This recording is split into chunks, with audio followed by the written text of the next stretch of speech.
Another smoke and mirrors. This is for all my Washington fans out there.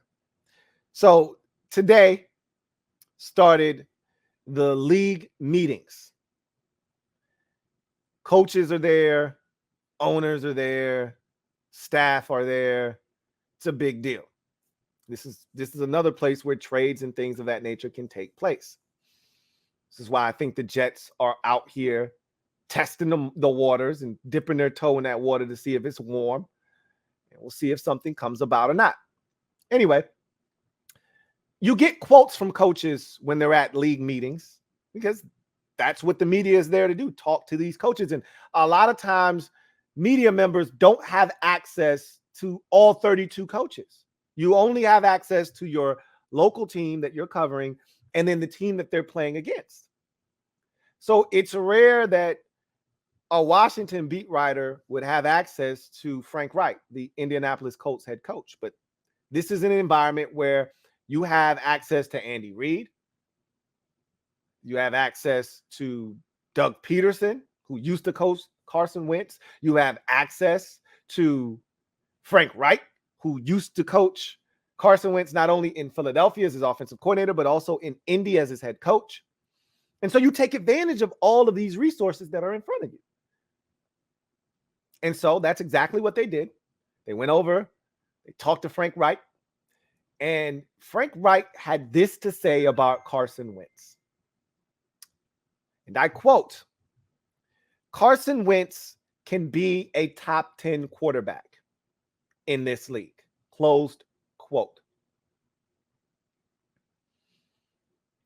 So here's the smoke and mirrors portion of this. Is this smoke and mirrors, or is there validity to this that Frank Reich was out on Carson Wentz? That statement right there, coupled with the fact that Frank Reich, and I've started watching Hard Knocks. I told you I was going to watch it. I've started watching it. Frank Reich was literally spearheading the trade to go get Carson Wentz. When he became available, Frank Reich literally said, we have to go get this dude. This is not an option. If we do not go get Carson Wentz, we have a problem. So they did that. I don't think Frank Reich was ready to give up on Carson Wentz. I think that the owner, Jim Irsay, wanted no parts of Carson Wentz. I think he was irked by Carson Wentz's stance on not getting the vaccine.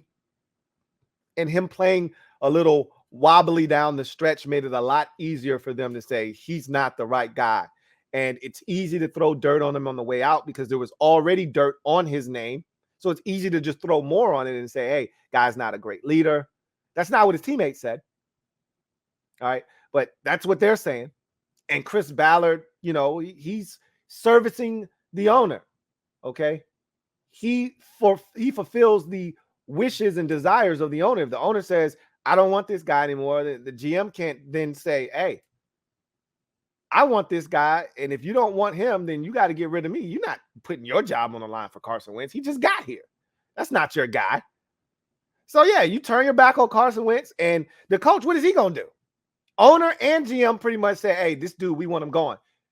Frank Reich can say, hey, I think we can make this work. But they're going to start looking at him sideways like, bro, do you want to be here? Do you want to be a part of what we're doing? Because we said he's out. You can go with his ass if you want.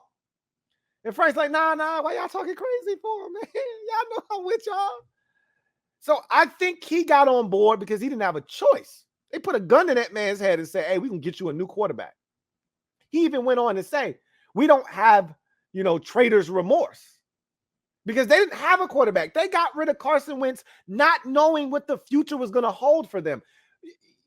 Wise people always tell you, don't quit your job until you got another one.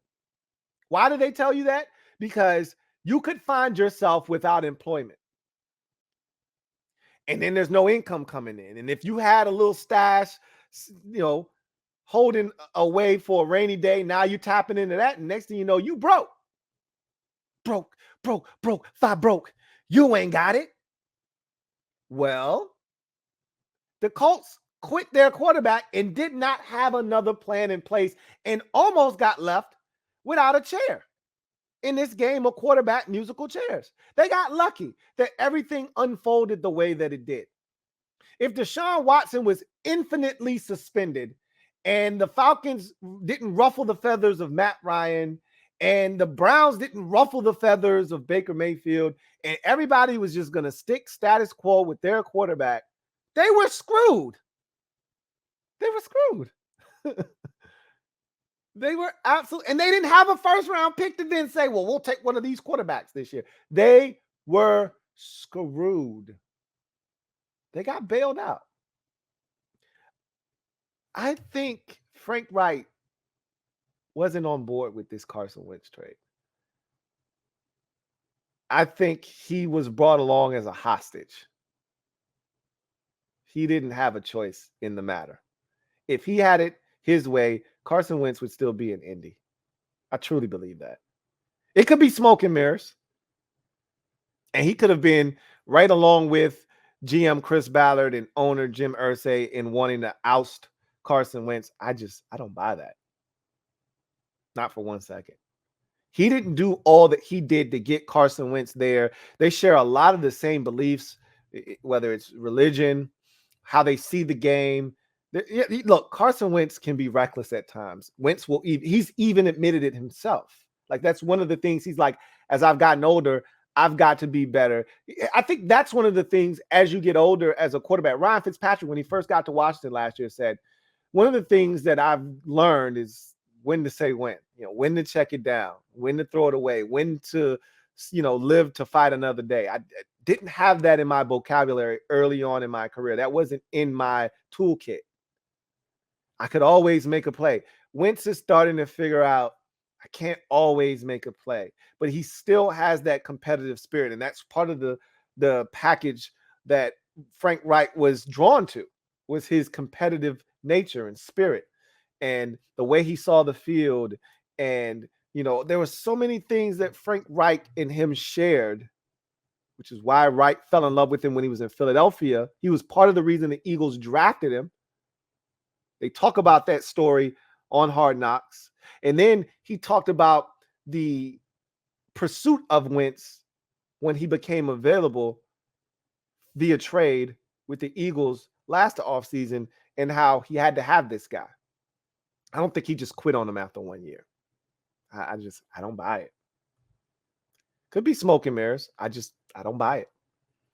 I think this was all Jim Irsay. And I think, again, it's Lion season. Believe half of what you see, none of what you hear, even if it's spat by me, your man, Louie T. I think some of the things we've heard rumor-wise with him in Indy, I think it's bullshit, personally. I'm not saying that wasn't the case in Philadelphia. I think he was coddled in Philadelphia. And I think there were some things that went off the rails in Philadelphia that they allowed to happen. It was similar to Robert Griffin III in Washington. He was enabled. And then you get to a point where the head gets so big, you can't walk it back. You created a monster. I don't think he was that way in Indy, personally. I think it's much easier to sell to the fan base that this guy was a headache. He was uncoachable. He didn't want to be coached hard. He wasn't a great teammate. It's easy to spread that propaganda because it was already out there from Philadelphia, where it was probably true. So it's easy to just piggyback off of that narrative, low-hanging fruit that people can grab and take a bite of and say, oh, yeah, this tastes like that shit from Philadelphia. I don't know about that, man.